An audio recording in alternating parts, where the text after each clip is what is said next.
Good morning. Welcome to the Java Cafe, Java fam.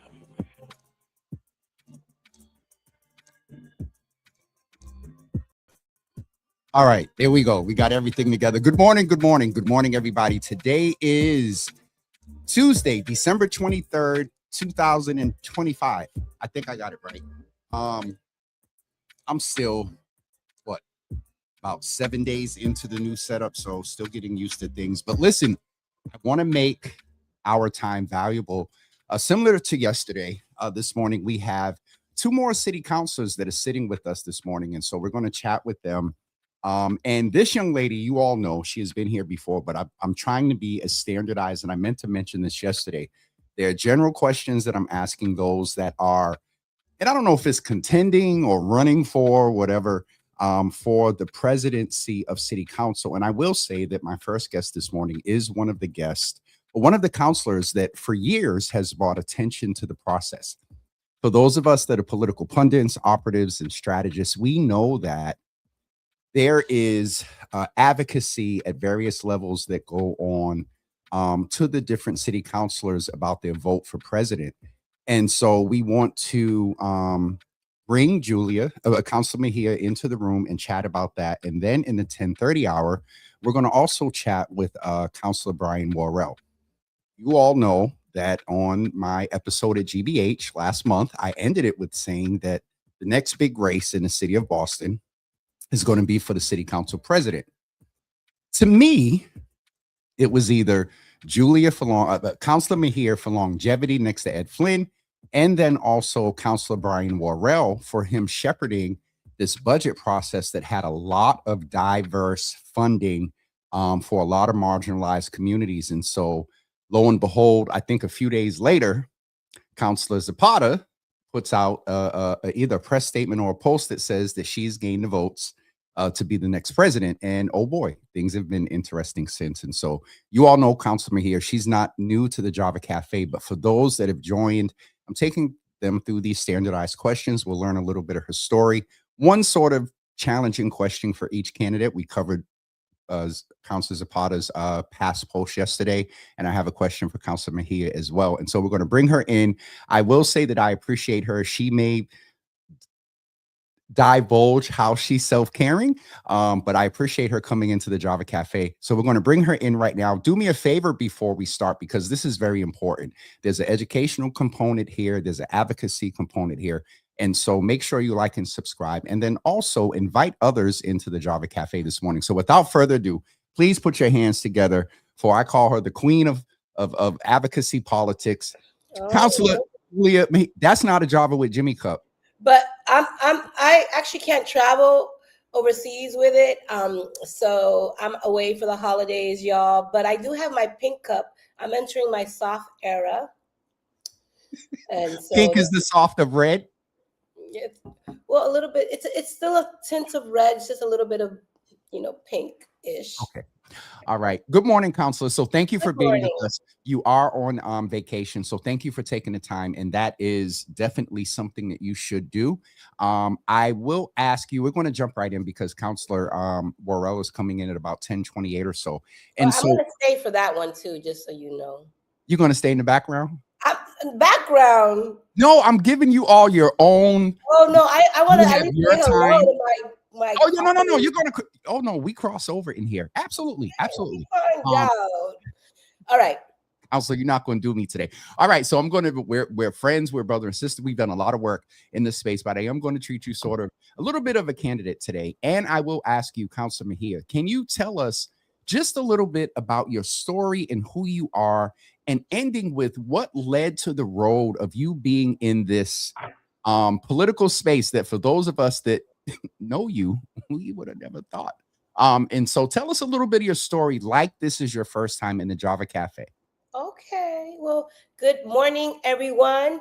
I'm really excited to be here. So I am an advocate and a community organizer first and foremost, right? And so I ended up in the world of politics by mistake. I was tired of people making decisions about us without us. So Congresswoman Ayanna Pressley decided to run for Congress, and I was super excited to see her do that. And I decided to be a volunteer in her campaign, and she won.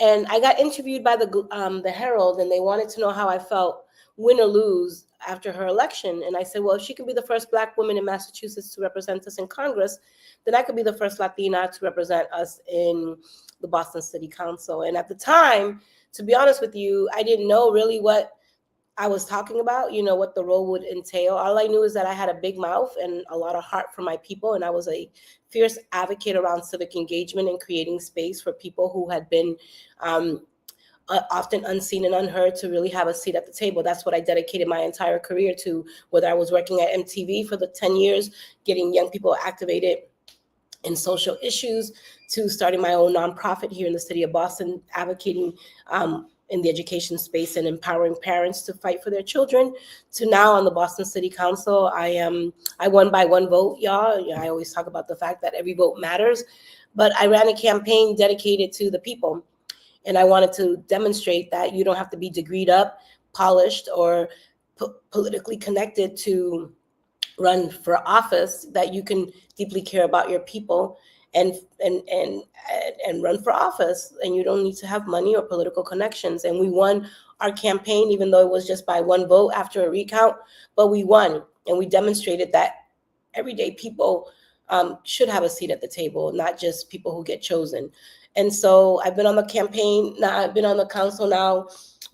I'm entering my 4th term. It's every 2 years. And I walked in just with the people, and I'm committed to walking out with just the people, right? So I've passed over 20 pieces of legislation since I've been in office. Counselor, I'm going to interrupt you because, as many people do in this space, you immediately went into the work. You talked a little bit about what you did, and then you went into... That was your question. You told me who I was and how I got here. I'm answering. No, I want to know, who is Julia, and what informs. You've talked about your mom. I want folks to know that may not. Now, you're very active on social media, but folks that may not know, give us a little bit of what informs who you are. Yeah. So, okay. Well, y'all getting into the head of Councilor Mejia today. Okay. So look, I often tell the story that I was, I believe, 9 years old, and I was at the welfare office when it was the first time I had to stand up and speak up. And I was scared. The case manager was being extremely mean to us, and I was translating on behalf of my mom. And when it was my turn to translate, I told the case manager that my mom said that just because we were poor, she didn't need to necessarily treat us mean. Now, my mom did not say that. I did at the age of 9. And so that was the first time I had to speak truth to power, and the first time I had to interact with a system that had literally control over my life. And that really informed who I became thereafter. So I was that kid in the neighborhood that everybody brought with them to the court, to the doctors, because I was the advocate at the age of 9. That was the gift that God gave me, was the gift to fight and stand up for other people. And I've done that my whole entire life. And so I don't like injustice. I don't like bullies.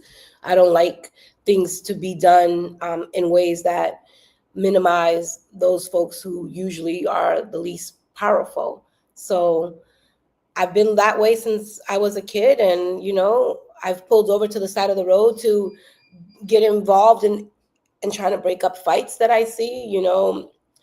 I'm at the supermarket, and if somebody's being mean to somebody, I'll speak up. That's just who I am. And I know that's a dangerous way to be, because especially in this moment in time, but I am that person. I hate to see people being taken advantage of. And I'm a fighter, and I'm a single mom that was raised by a single mom.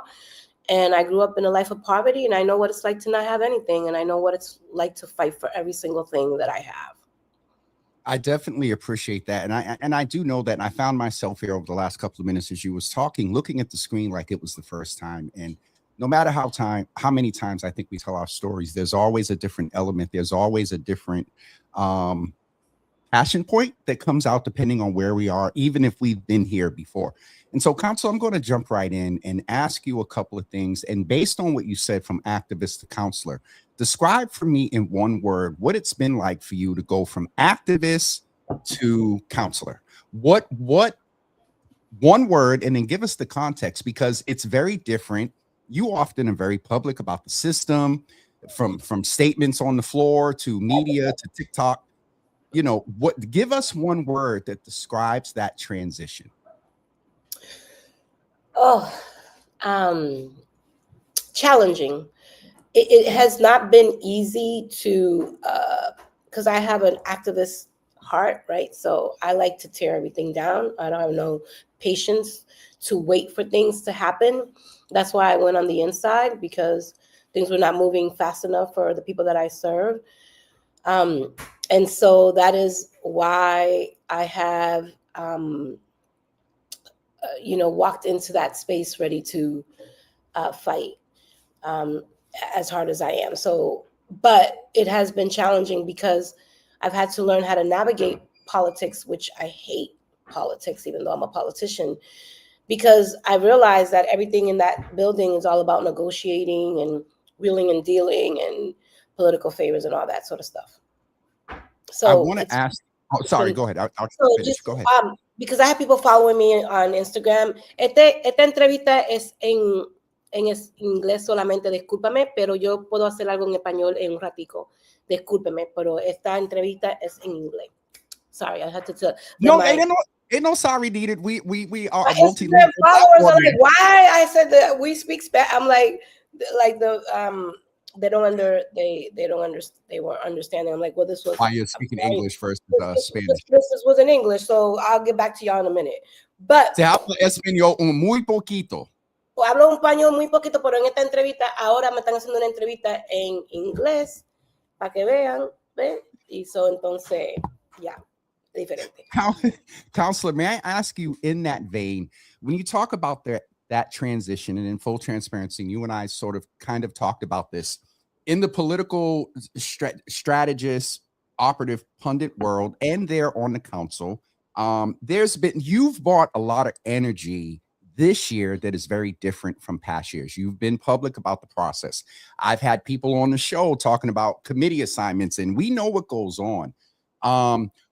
What would you say to any level of pushback, either by some community, minimal from what I've, observed, heard, but then morely within the pundit, strategist, and operative world, about some of the energy that you've put in this year in the transparency with the knowledge of in the charter and what's going on? Some of these things are just, they're not going to change. I know there's a point in transparency. I believe in that. I said yesterday that this year is very different. I think that residents, we don't have a vote. We don't. This is like a board. We don't have a vote. However, what would you say to that? And I'll go on to some other questions as well. What would you say to some of the pushback around the energy with the transparency this year? This is that one challenging question. And I said I was going to ask. Every candidate is getting one challenging question. Yeah. So first, let me just say that the energy, I've been consistent since I walked onto the body about consistency and around all things that deal with making sure that community voice are front and center, regardless of how I feel about an individual issue. My job is to create a platform for my constituents to amplify their voices. I'm their microphone, right? So what typically happens is that when we have hearings, we usually stack those up with people who we agree with. And that's not real transparency. Like, you don't get to hear both sides, right? And over the last few terms, what I have noticed is a shift in how we as a body function. And that is not transparent, right? A lot of the things that are happening behind closed doors, or people are having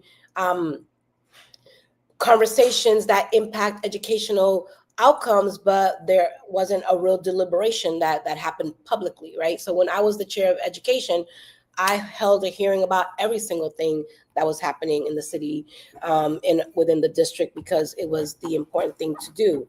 And so, like, I say all of this because it's important for people to understand that we get elected to represent the people. And what that means is that the people really do have the power. And in order for us to really live up to that principle, we also need to make sure that we're creating space where we're holding public deliberations that allow for public input. Now, whether our constituents have a vote or not, they need to be informed about what it is that we are deliberating on and what it is that we're doing. So our constituency can then organize and mobilize and advocate for the things that they want us to vote on.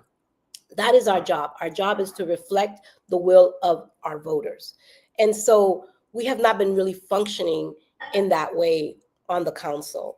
And so for me, since I walked in to change the entire system, right? And part of my work, even with this presidency vote, is to change how we're doing business, because we have to build political power for our constituents. We have to educate our constituency on what is happening on the council so that they could become more active.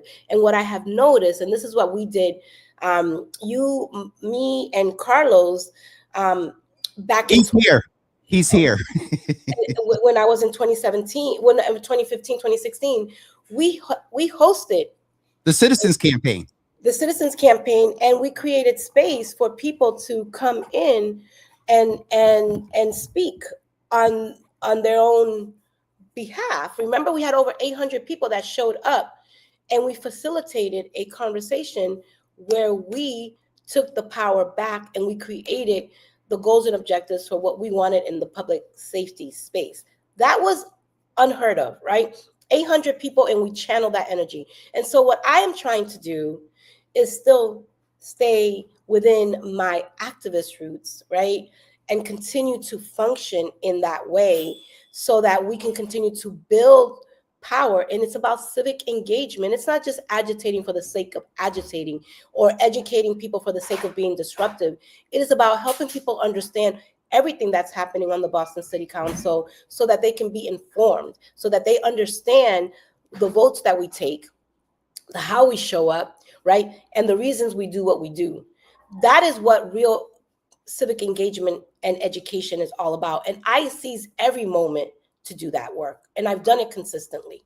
That's one of the things that Carlos said and others.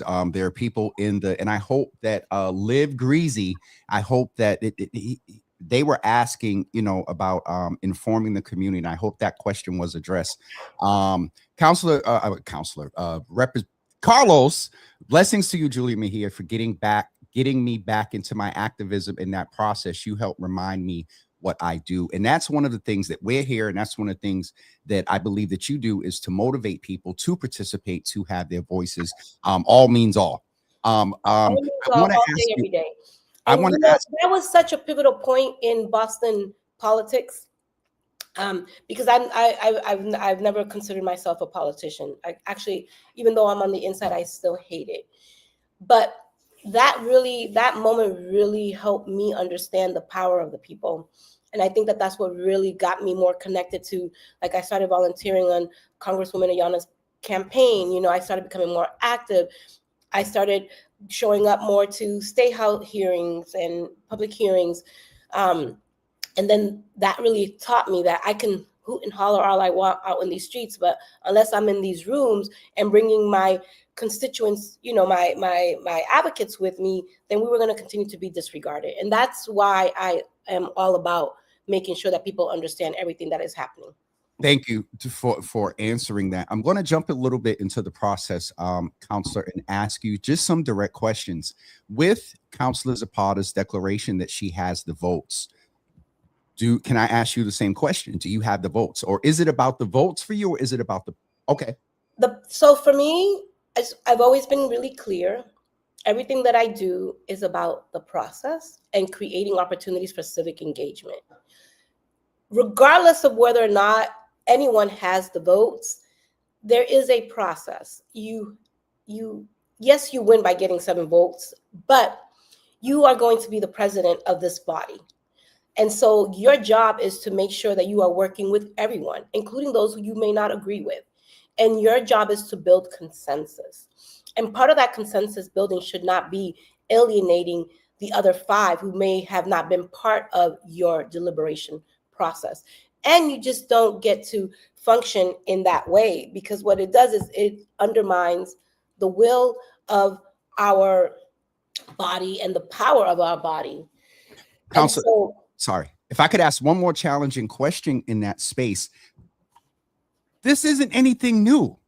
This is something that, so was it, you did say something when I asked that what is different in energy this year? Was it that you've done 6 years, you're going into 7. Was it that it's just that this go round, it's like, now look. no, I'll tell you what it was, because you know me, I'm always going to be 100% transparent and honest. My first go round, can you hear me? Yes, Janie, you're good. You're good. Yes. Janie and O'Malley were still jockeying, right? It was December the 9th or 10th that I was declared the official winner. So they were still trying to get their votes. That was in December, right? And then my second election, it was Bach, Flynn, and Ricardo that were trying to become the president. And now Ricardo couldn't get his votes, right? So what he ended up doing was he organized and mobilized so that the electeds of color can have all of the big chairmanships. That's how I ended up with the chairmanships that I had. He negotiated on our behalf so that we can still win even if we didn't win, right?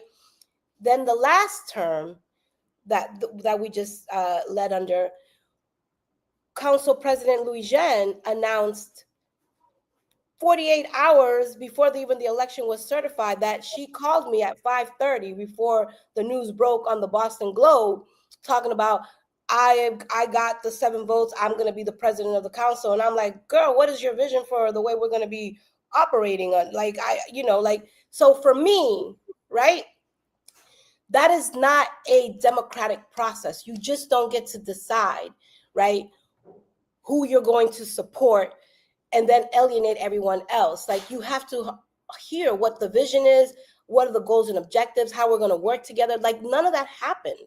I let it go because, you know what, that was a woman of color. And I wanted her to be set up for success. And I knew that she was going to be walking into a very hostile environment. So you know what?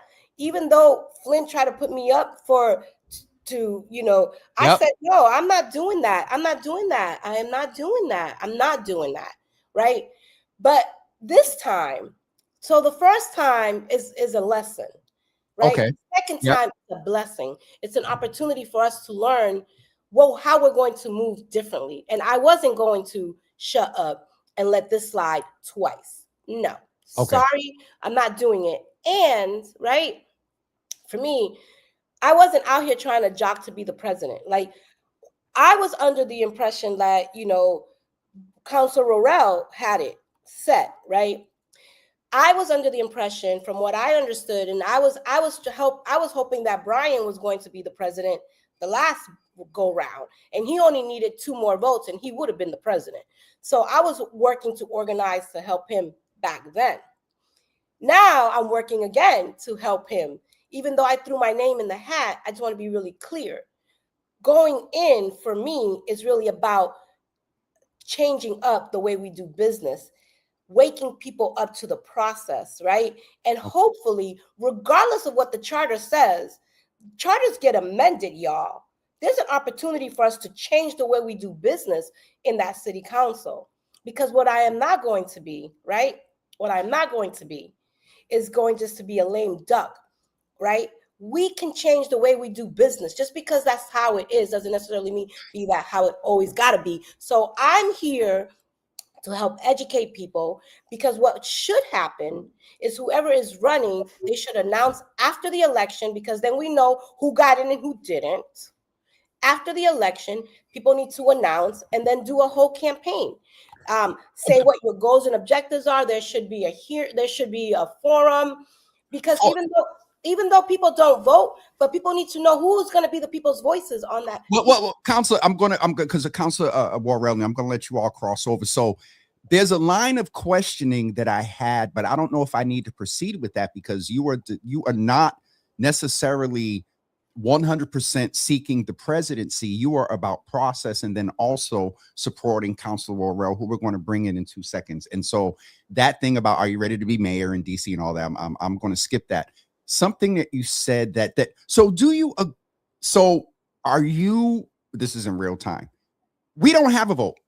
Constituents, voters don't have a vote. This is among a body of 13 individuals who represent, and I think this is the one point of question that I want to give you, and then I'm going to bring in Councilor Worrell. We have to understand that at the worst, the demise of Mayor Wu, or even, and I said this to Councilor Zapata, there's chatter about Mayor Wu wanting to do other things. If she does in a successful midterm, depending on when, whoever the city council president is now becomes the mayor and oversees the city. What's your response to that? If you can give me 90 seconds so I can bring in Councilor Worrell. Yeah, so I'm gonna tell you this. For me, right, as a community organizer and an activist first, it doesn't matter who's in that seat in terms of hierarchy. All right, that's valid. What the real power is, and I'm going to reiterate that again, is the people. And what we need to start doing is building infrastructure for real community organizing and real co-governance so that the people, regardless of who's in that position, have the power. Point blank, period. However, there are some power plays happening because let's go a little bit further. So Councilor Coletta is expecting, and she's going to most likely be on maternity leave if she chooses to be on maternity leave. And she's going to be on maternity leave during the budget season when we're making our most important votes. And who becomes the president when she's on maternity leave? Councilor Santana. Councilor, yep. He announced yesterday that he's in this line of things will be appointed as the vice president. Right, but once she takes her, I mean, at some point she's gonna maybe be away for a few weeks or whatever. As she should, yep. As she should, and so, but what I'm trying to say to you, right, is from the optics, we already got enough bad rap around how we allegedly have been functioning on the council. So the power shift, right, becomes who's in control of the council. Is it the mayor or is it the president of the council? And why you need somebody who's independent is that you need to make sure that whoever's in that seat understands that the power lies with the people. Yes. And the people represent the councilors represent the people, and there's no real delineation of power right now because everything is being handed down, right? So Councilor Louis Jean handed down the torch to to Councilor Coletta Zapata. Councilor Coletta Zapata is going to give it to the mayor's person. Like, come on, y'all. Like, this is spicy. You want to hear it? I'll say it right now. At the end of the day, the reason why I am all in and helping to support Councilor Worrell is because we need independence in that body. I am trying to restore trust in our body, and I want to make sure that people understand that we're doing our due diligence to make sure that we have a balanced council. And even though Flynn and Murphy, people might say, oh, those are the white conservatives, nobody wants them with your coalition. But at the end of the day, the bottom line is, right, the job of the council is to be the checks and balance to the administration. And I would rather have a diverse coalition that at least I can keep in check, because those mofos sometimes all of us need to be kept in check. But you need somebody who can do it. Yes. And I don't think we're gonna. And then who wins if we have the same dynamic of last year's cycle when people were just calling us a rubber stamp? Who wins? We don't, because we don't get to pass anything. So that's I wanted, with understanding what you said and having some observations shared and different things about influence and independent voices. I will, as we get ready to bring him in, I do have to say that there was some wins that our counselor did get. And that was one of the reasons that, to me, you two were the presumed people that were going to potentially be president. And one of those wins and one of the presumptions was because, and I didn't know, Councilor Worrell, that last cycle you were up or considering to run for president. And nice fresh lineup there, sir. You're looking very good, brother. I feel like I need a haircut. Don't ask what's under this hat. And so anyway, I want to transition to have you come in, Councilor Worrell, and talk, but Councilor Mejia is also going to cross over with you and just, she, and I'm using these words, declared that she's putting her support behind you for president. You are one of the contenders, and so we're going to talk about that. But Councilor Mejia, what is it that you would like to say to Councilor Worrell? And then we'll have you respond. And then Councilor Mejia, we'll let you go ahead and finish vacationing as you should, self-care, and enjoy yourself. So hello, Councilor Worrell. It's good to see you.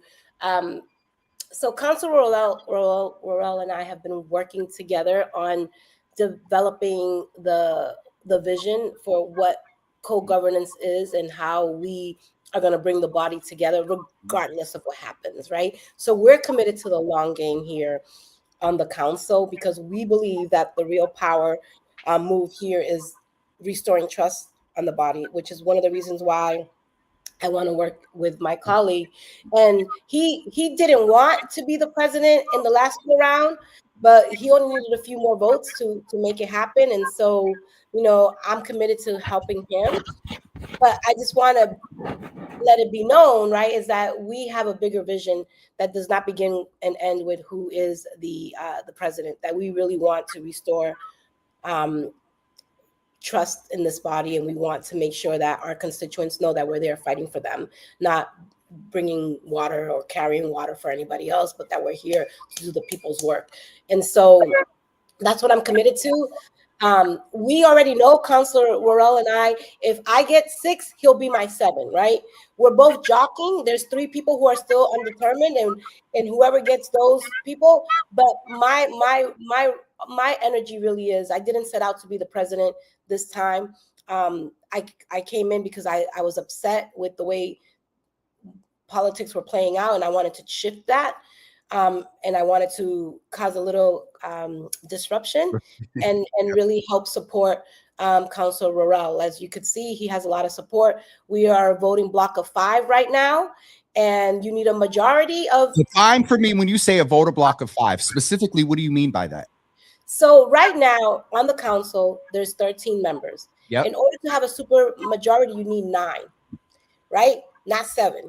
So we still are holding down. We're still going to hold on to power, because when it's time to take those serious votes, if we have a voting block of 5, we can balance out the power. So I thought the voting block was referring to the fact, and we'll get into this a little bit more with Councilor Worrell, but those are BIPOC members of the council. And so, Councilor Worrell, please respond to Councilor Mejia, and then we're going to get into the conversation with you, sir. Councilor Mejia, I just want to say thank you now. I'll do it again, but just in case we jump right in with Councilor Worrell. Thank you, thank you, thank you. Please give Annalise my best and enjoy yourself. Enjoy yourself. And if safe travels, and then also have a Merry Christmas. And if New Year applies still. But I know I will see you on January 5th. But go ahead, Councilor Worrell. I think having Councilor Mejia here today just kind of speaks to her dedication and her commitment for civic engagement and educating the public, and also organizing people around what goes on in City Hall. And I think that's a very important part of our job.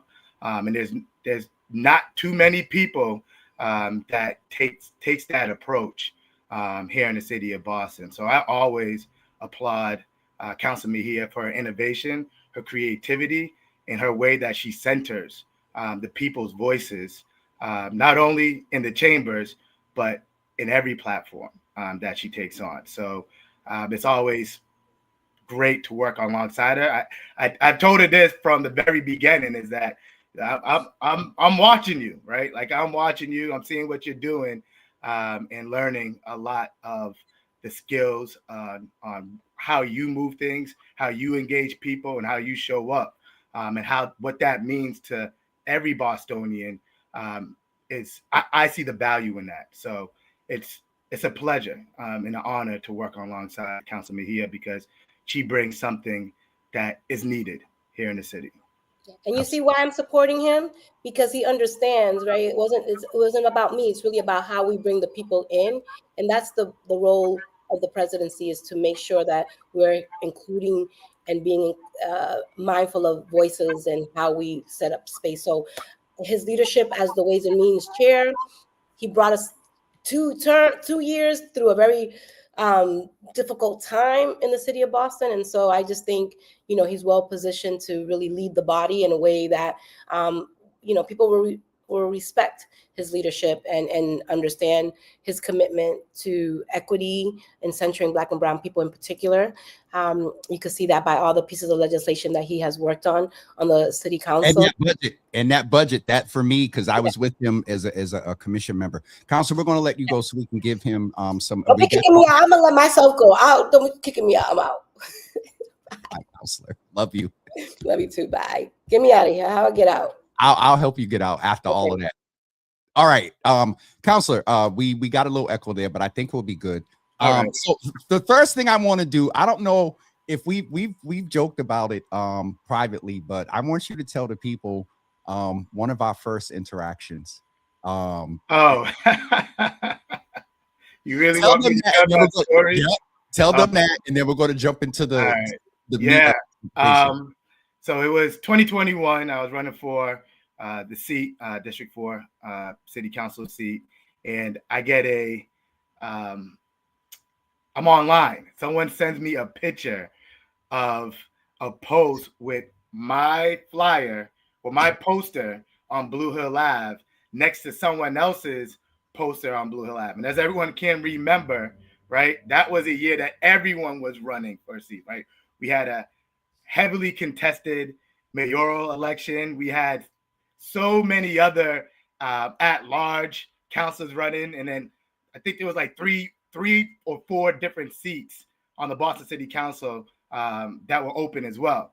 So my, one of those big, large. Stop making the excuse why you tell the story. Big, large banners was on a fence, right? You go around putting these up everywhere, right? You're trying to get your name out there. So I'm asking everyone to put. So I put mine up there, and then many other people put their banners up there, and I get a picture of someone's post saying, look at these two are working together, and because they're working together, they do not have our values as a Black and brown community as their priority.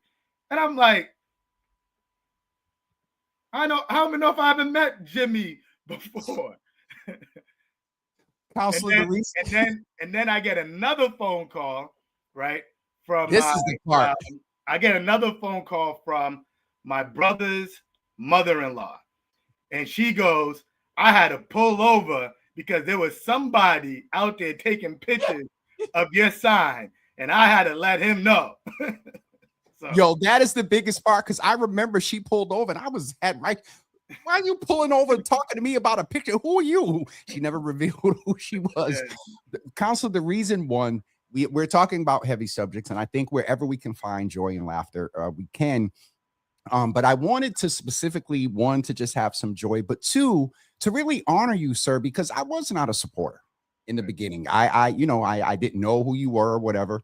And it's a testament that presumption that I named on WGBH a few weeks ago, to me, just because I've seen you through the commission, we've had some hard conversations about some very marginalized constituents, and you were able to get some things in that budget as the Ways and Means person. And so, going to back up a little bit, time is interesting, but if you could, for anyone that is not familiar with who you are, tell us a little bit about your story, and not the Councilor Worrell, but little Brian. When you and Chris were running around, probably getting on, folks' nerves. No, sir. But who respectfully, who's Brian? Yeah, born and raised right here in the city of Boston. My parents are from the islands of Jamaica and Barbados. I'm also one of the 3,000 students that got bused out of Boston to a different school through the MECO program. I went to Lincoln Sudbury Regional High School. And during my upbringing, I grew up on one of those streets, Fuller Street, that was like very family oriented. So just because I went to school, in Lincoln and Sudbury, Mass, when I came back home, I had a big community around me where, I was really centered and grounded. Whether it was at Sportsman's Tennis Center, whether it was at the Boys and Girls Club, where was it at church, right? Those are the places that I grew up in. As I continued, through high school, I ended up going to Northeastern University, where I studied accounting and entrepreneurship. But I always had like this knack for real estate.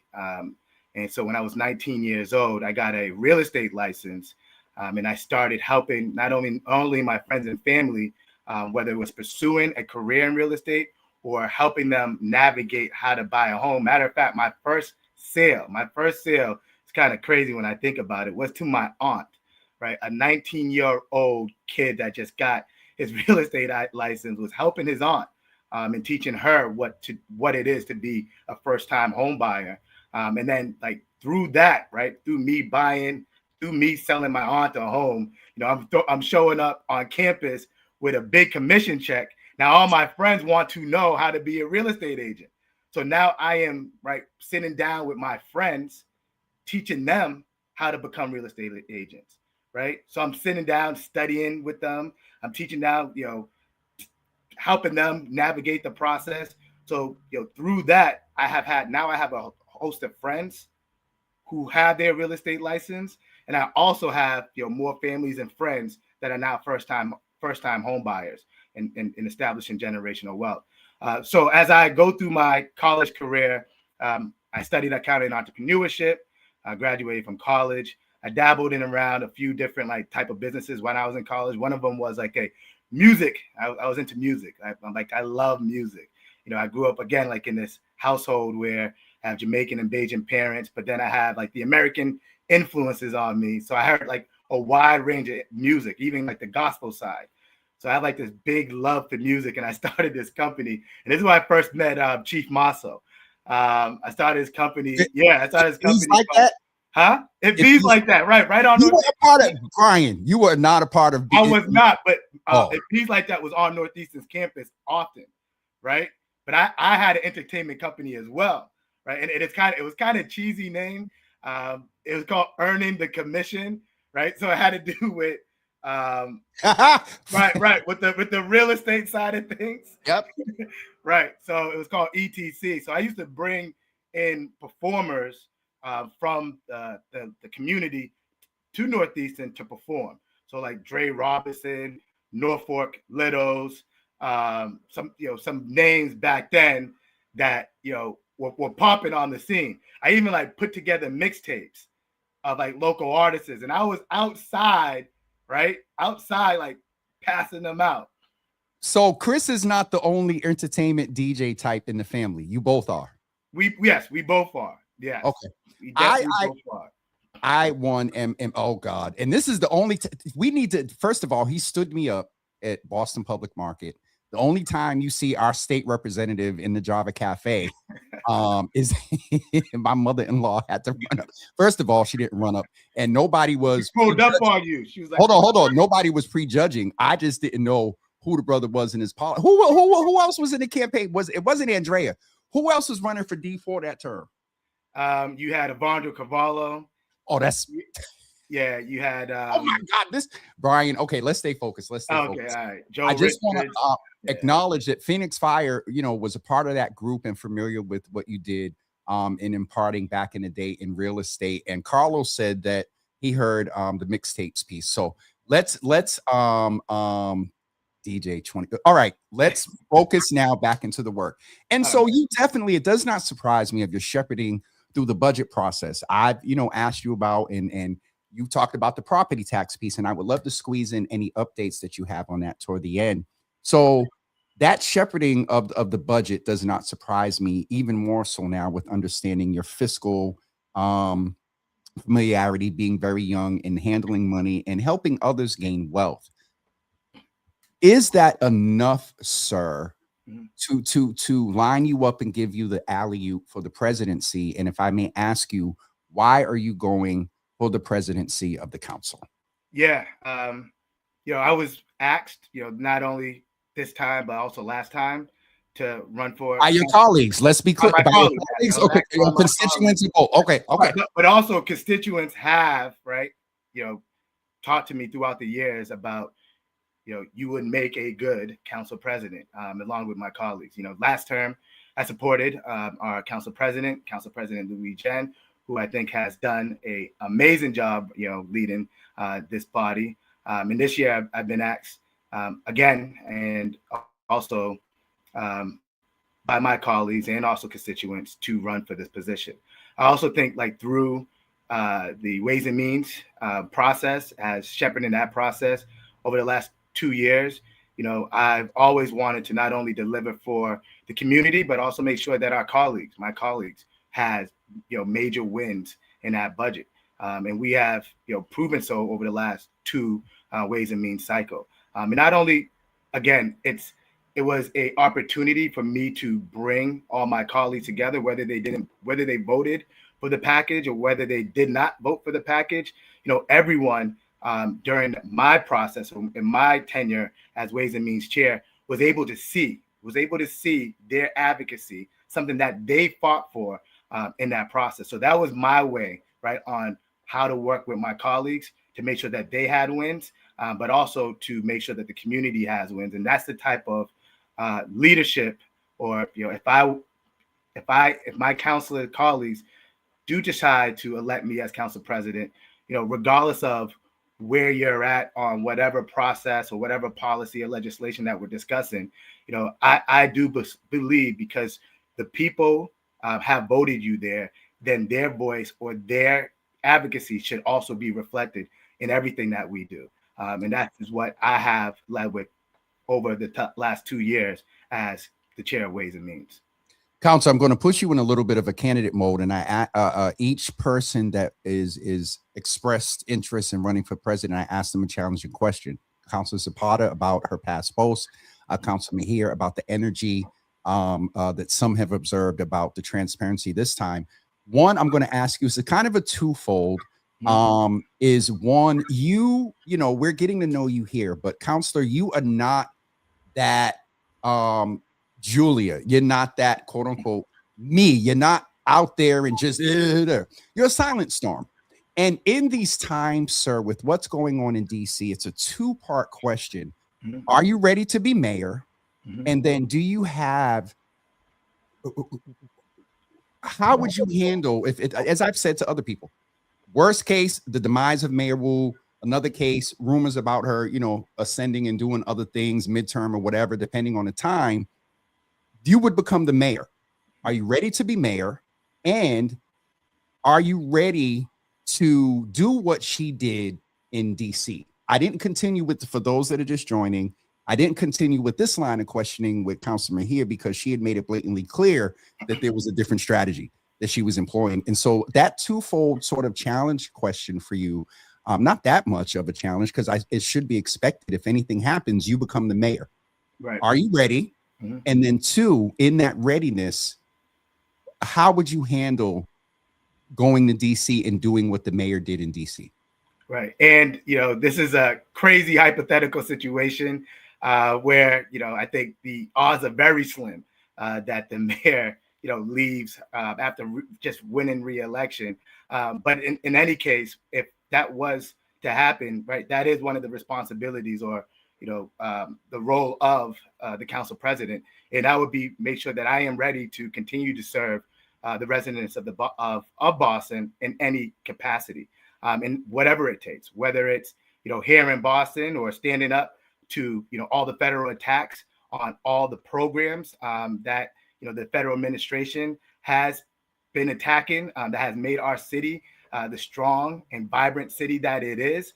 I am ready to stand up for those values and those programs, understanding as a Bostonian who has benefited from so many of those programs and knowing that there's a need to make sure that more of those programs are scaled up in a way that more people are benefiting from them. Absolutely, I will be willing and encouraged to stand up, just knowing the impact of those policies and investments. What is your vision for the city of Boston if you were to be? And I'm asking this because I believe, the most recent is Councilor becoming the first Black woman mayor, Janie, when Mayor Walsh left. I was around and remember when Mayor Flynn left, which was one of the hugest transition points in Boston politics and City Hall, I think, in our generation, longest serving mayor. This is something that a line of questioning that I think is appropriate. And so, what is your vision for the city of Boston, Councilor? If you were to become, and my good friend Carlos said, Jimmy, the demise, that's the old preacher in me. The demise, if anything happened, to Mayor Wu, but what in the worst, and then if you became mayor, and part of this, Councilor Zapata, I asked her in a different context, but she answered it in Beyond the Presidency. Do you have any interest in running for mayor ever in the city of Boston? Yes or no? Yes or no? I have not, explored becoming mayor. You better not, because I say that I have not explored the potential of the possibility of examining. Come on, Hillary. Yeah. And honestly, like, I love representing the neighborhood that I was born and raised in, right? Like, yes, sir. These are the people that I have grew up around in my entire life. It's like my parents still live in that same Dorchester neighborhood. Like, my grandmother's house, my uncle, my family is still there. So like, when I'm delivering, for the investment inside of Walsh Park, a playground that I grew up playing basketball at, I get calls from 50-year-olds that was like, the neighborhood park just got renovated, B. Like that, yeah, it's like that brings another level of like, how meaningful this job is. And then it kind of brings that person closer to understanding the importance and impact of local government and how it does show up and how it does deliver for neighborhoods. So for me, it's a lot about delivering for, my neighborhood. And I love this seat. And I have not thought about, any other different seat at my tenure here, because I'm focused on this job and the people of this community. Now, I'm not doubting your sincerity. Yeah. The political pundits, the strategists, and the operatives that are in the room, they're all going like this. Yeah. And I'm gonna tell you this, right?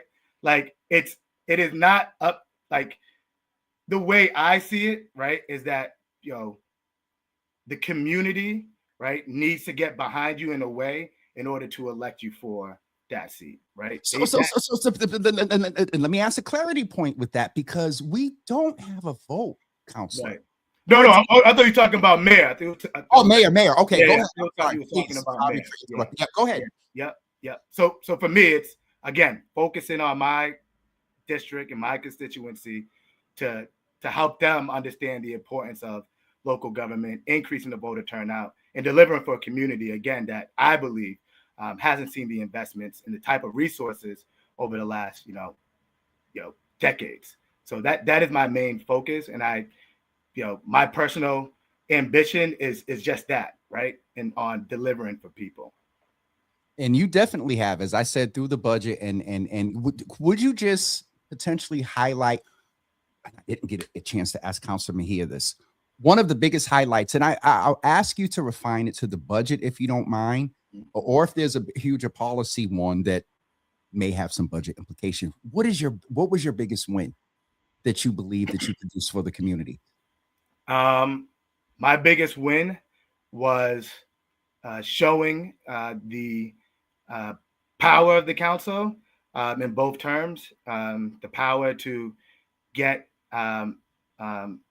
all of us, our amendments, like, across the board, and getting to 9 votes in order to get the council's package across, and then the power of unity, right? The power of unity through a 13-0 vote to show not only the public, but our colleagues that we could work together.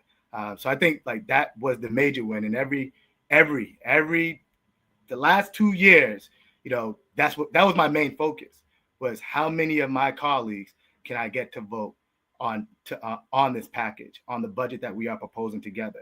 It was always about trying to building the most consensus around the policy and the investments that we were looking into incorporating into that budget. That was always my goal. So those were always my biggest wins, because I think once you have the buy-in of your colleagues, they then are bringing their constituency and telling them, what they have delivered, right? Or what we have delivered. So for me, like the more buy-in from the public on what we are doing, that's the win. You mentioned unity and everything that and then you unanimous vote on the Boston City Council outside of some crisis or whatever, or humanity, even though for a couple, but anyway. Things are very interesting. I asked Councilor Santana yesterday. I said, if you were to describe the current state of what's going on with this presidency of the council, he said messy. Right. And so with that being said, even if you don't win or win, what will you do to continue to unify the council? And ending with the sort of last question, if not, what are your committee interests? Yeah. Well, one, I wouldn't describe the council president's race as messy. I think that, conversations and civic engagement is a good thing. The fact that, you had 4 elected officials, Jimmy, like when was the last time, I mean, other than, election time, that you had 4 elected officials on your platform talking? A lot. No, so I missed it. I bet a lot over the years, but I hear your point. You know what I'm saying? Like, like for some of them, it was the first time on your platform as an elected official, and no, but that's what I thought. That's what I. Well, I did too. As an elected official, right? I'm just saying, but 4 councilors talking about what's going on. You have a level of engagement like that. To me, is not messy, right? That to me is education.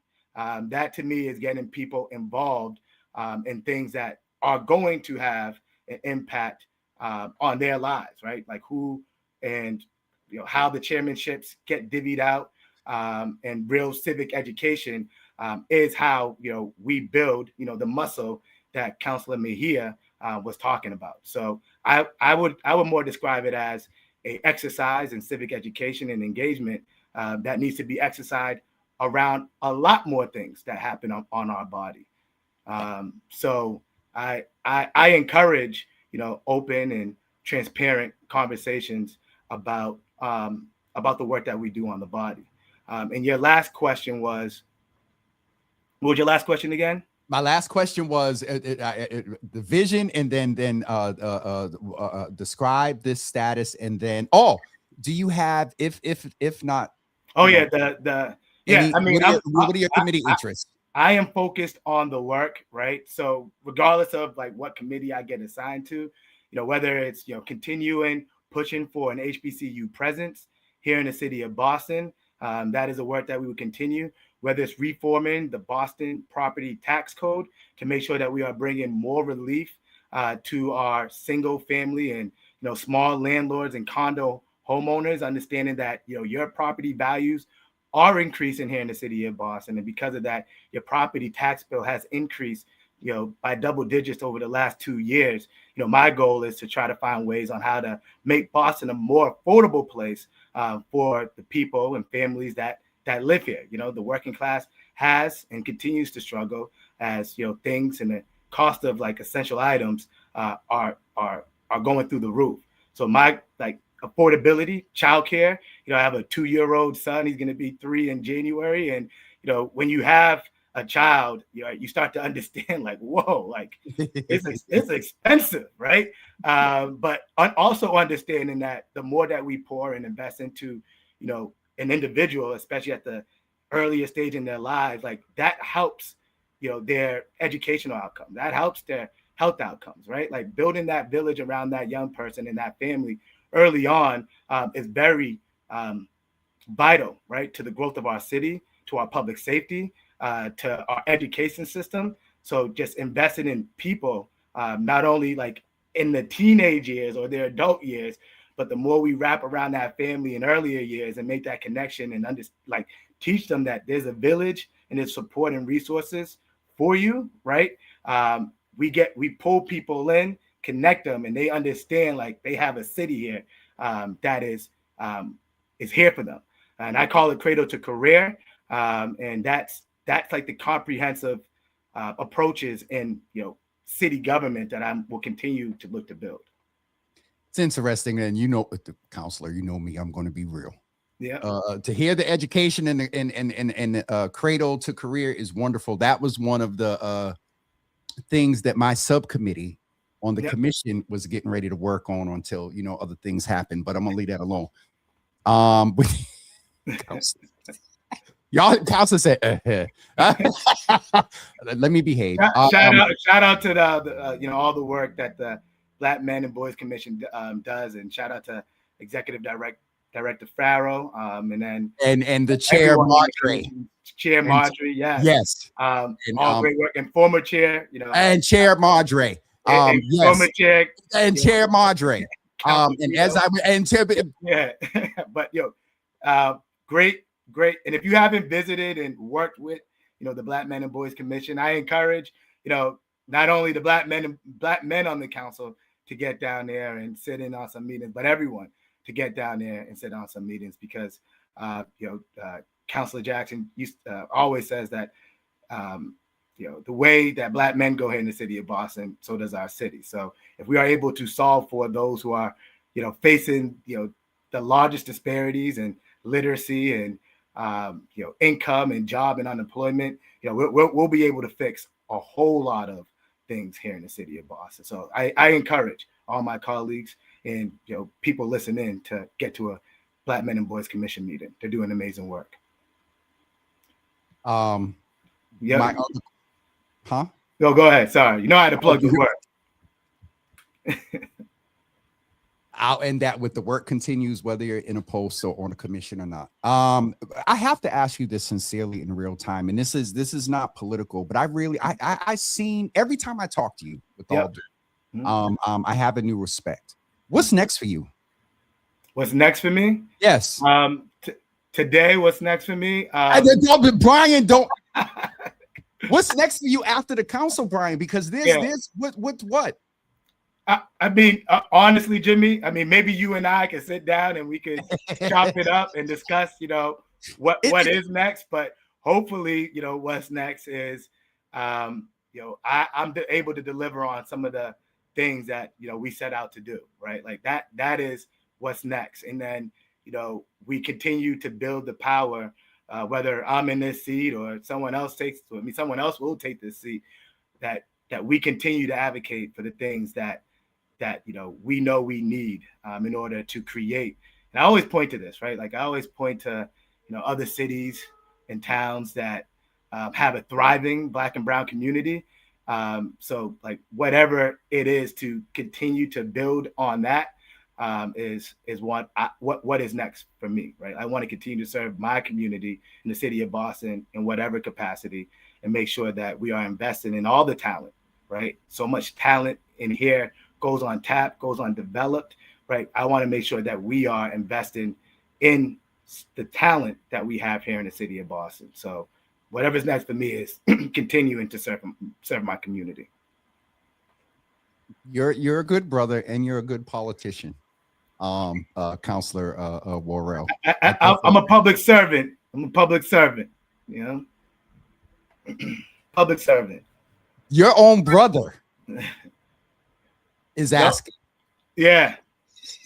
I think Christmas is next for me. Christmas is next. The holidays. Yeah. I really appreciate you taking the time to come in the holidays. Councilor, former state rep Enrique said yesterday that y'all can give me all the time I need because ain't nothing going on in the council right now until January. I do want to say this right before I leave. And the holidays is a joyous time and a time that a lot of people are celebrating. And but I also just want to make sure that someone crosses your mind that might not be at the dinner table, or who might not be someone you have bumped into, over the last couple of weeks, as there's so many different, events going on and holiday parties going on. Like, pick up the phone and call that person that, you haven't seen in a while, or you haven't heard from a while. Because, there's individuals that we have, unfortunately, that the holiday season is a tough time for them, whether they lost someone during this time or, They may or may not have family, but just if someone crosses your mind, or someone falls on your heart, or someone brings someone up in a conversation that no one in your inner circle has talked to in a while, please just reach out to that person and check in on them and share some of that holiday love and joy that you're feeling right now, with them. Just something that just want to encourage people to do. I did this with Councilor Santana yesterday, so I'm gonna yesterday I'm gonna do it with you too. You went into a little space of mental health. Yeah. Black man, father, pressure. You talked about how expensive you done had the baby, and now expenses are very, very different. I'll leave you with this last question. It has nothing to do with politics, but about the people. How do you center? What advice would you give the brothers specifically that are dealing either with the financial task? I say it in a casual manner, but may not be in the home with their children. Let's say it like that. What is it that you would say about prioritizing their self-care, their mental health, taking care of themselves, being real about what it is, and then addressing it? Because, violence is a passion place of mine. Domestic violence, community youth and gun violence, a lot of times is further increased by pressure. And a lot of it is with brothers, what they're facing. And so a lot there, where I'm going. What would you say, Counselor, beyond the politics, right, to the people, specifically to the brothers? Yeah. And, before I dive in, this is why spaces like, whether it's the Black Men and Boys Commission, whether it's Kings Amongst Kings, whether it's, so many different affinity groups, the Men's Collective, so many different affinity groups have popped up over the years, where Black men are coming together, understanding that it's important, right, to have a circle that you can talk to about whatever it is that you're going on in your life, whether it's issues with your partner, your spouse, the mother of your children, whether it's financial issues, being able to talk to someone, whether it's a group, whether it's someone that's a professional. You're starting to hear more and more Black men encourage one another in order to do so. So I do encourage all of our Black men to take time to reflect, journal, talk to someone, meditate, seek out professional help, because you're not alone, right? There's a lot of people who are in your corner, in your circle, who are pulling for you. And, sometimes you just have to ask for that help. And it's there. It is there. And it's the best gift you can give to yourself. A peace of mind is truly the best gift that you could give to your health. And focusing on your mental health is something that, you definitely need to prioritize in order to show up in a way that's beneficial, not only to yourself, but to your child, to your parents, right, and your friends and your family, and then to a broader scope, your community. So doing your part, right, in seeking help and understanding what's going on and getting all that under control has a major impact. So I do encourage, everyone to, start small, right? Sometimes some people are like, oh, I don't want to go and seek out professional help. Well, start with, a close friend that you can trust, or a pastor, right? Or, join one of these affinity groups and just sit there and listen and see how vulnerable people are. And then, take these small steps into your journey, because, it's a journey. It's not a destination. And we are all in this journey together, and we need one another, right, to show up in their best ways to make sure this community is a safe, healthy community for all of us. And nothing soft and nothing unmanly about it. Absolutely not. Yes, Absolutely not. Yeah.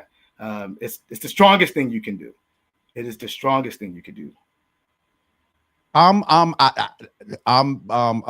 think I'm back your constituent. I think I'm excited to have you in D4 and all of that. But Counselor, I'm waiting. As Carlos said, that'll preach.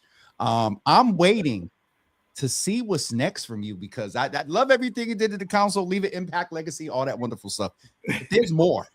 Look, I felt the preacher. There's more. You better get off of here before you pull out old Elder Hills. Okay. Always a pleasure, Jimmy, and shout out to everyone who's engaged in this conversation. And please, I want to continue these conversations, with you, to make sure that, again, it's all about education and civic engagement on everything that we do on the council. So let's continue these conversations.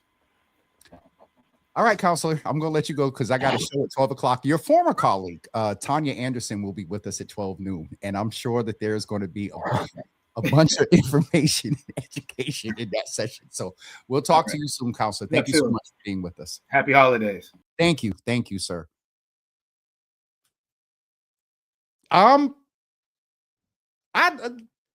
This has nothing to do with so nobody won't whatever, and this has nothing to do with Zapata and Julia and others. That brother got some oil. I'm gonna leave that there. He got some oil. Listen, I'm gonna wrap up. Not a lot of commentary. I will say that for me, this was important to bring these people into the Java Cafe for the purpose of one, knowing that we have had transitions of the city council president, and those people have become, most notably from Flynn to Mayor Menino, and then Mayor Janey. There is a possibility. Carlos was joking with me about the word demise, but from the mayor, she's a mom, she's a wife. There was speculation of she wasn't going to do it till she has expiring, other offices. It was important for me, for the community to know we do not have a vote on that council.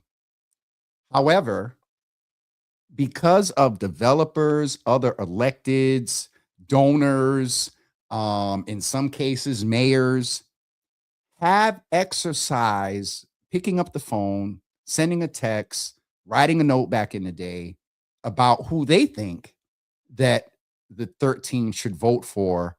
I think that this year there was an opportunity for the public to learn more about the process and also lend their voice away from the operatives, the donors, the strategists, and all of that.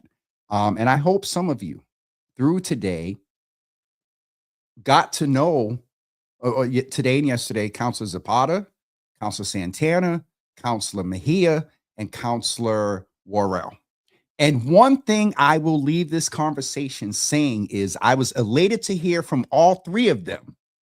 Unity, collaboration, and working together no matter who is in the post. And from each of them, there was a level of sincerity that I observed, that no matter who the president is or whatever, that they're going to work together and keep at the forefront of their priorities, the constituents of the city. That has to be paramount no matter who's president, no matter who's mayor, no matter who's in a cabinet position, no matter who's a department head, a division leader, a manager, a shift supervisor. With that being said, we're going to wrap up and get ready to come back at 12 noon with Councilor Anderson. So please plan to come back. Black Local Organizing Committee is in the room. All right. Sister Tara. So I'm not going to start naming names. Union Capital members, you all get an hour and a half today, and we'll be back at 12 noon. See you all at 12 noon here for Midday Java with former City Councilor Tanya Fernandez Anderson. Peace, everybody.